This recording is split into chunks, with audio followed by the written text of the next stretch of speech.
సర్వేశ్వరుని ఓ గొర్రె పిల్ల, లోక పాపములను పరిహరించు ప్రభువా, మాకు దయచూపుము.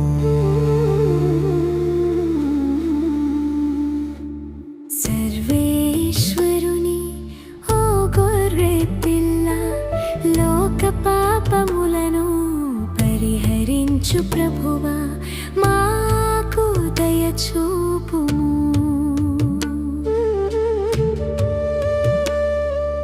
సర్వేశ్వరుని ఓ గొర్రె పిల్ల, సర్వేశ్వరుని ఓ గొర్రె పిల్ల, లోక పాపములను పరిహరించు ప్రభువా, మాకు శాంతిని దయచేయుము. మాకు శాంతిని దయచేయుము.